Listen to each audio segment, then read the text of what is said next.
within geometrical fields. But the original light essence, which the living souls carry, is not bound to any geometrical form.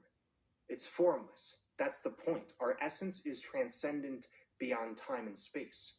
So when we're dealing with these sacred geometric containers, we're not dealing with the breath of the infinite.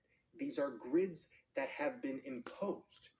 We're not living in a simulation necessarily, but it's like it. It's an entrapment system that uses AI code to fractalize us and our environment into a and the autistic have felt this our whole lives. We know this. This entrapment system is guided by Metatron's cube, a geometrical symbol said to form the map of creation. The idea is that source energy, through the field of Metatron's cube, creates the potential of creation, a field of high vibrational frequencies that ripple out, eventually solidifying into physical matter. Metatron's cube gives the holder of the formula the ability to create a third-dimensional false matrix through the creation of platonic solids.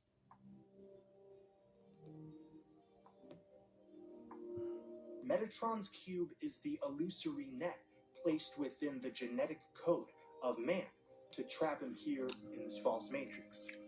This cube and its computer-like formulas aim to prevent the living souls from tapping into their infinite nature. So I know a lot of us love sacred geometry, and I'll admit it's quite pleasant to look at, but sacred geometry is the Metatronic deception. And we should ask ourselves, why would creation be bound to such a maze of interrelated angles? It's not. This is a part angles, not angels. He says that later. Let's look at the word physical.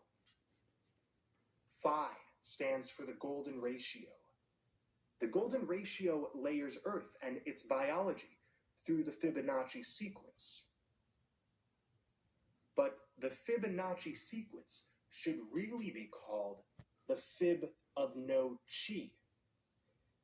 The word itself is revealing to us the artificiality of such a mathematical formula.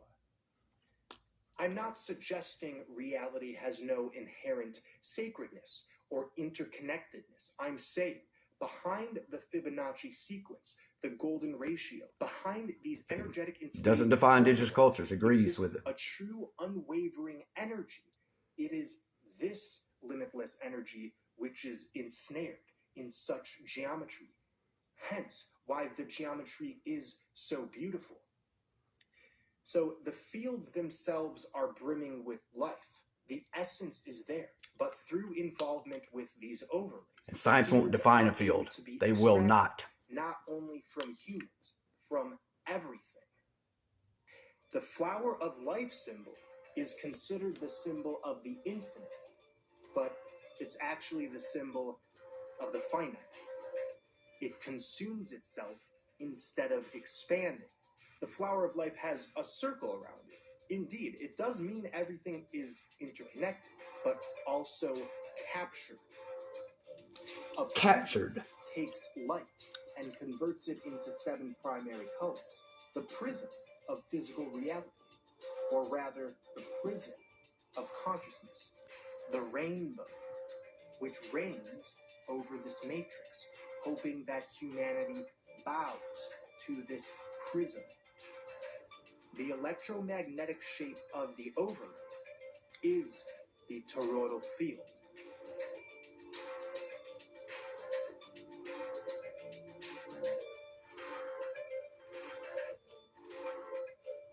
And I prefer choosing a few words, but yeah, gotta get to it somehow. This is what our avatars are encased in. The above and below are tugging and sucking energy from the 0 point. This isn't full recirculation. So what happens when all of physical reality has been conformed to this toroidal field? Well, time occurs. Death, decay, rebirth, and aging. The loss of vitality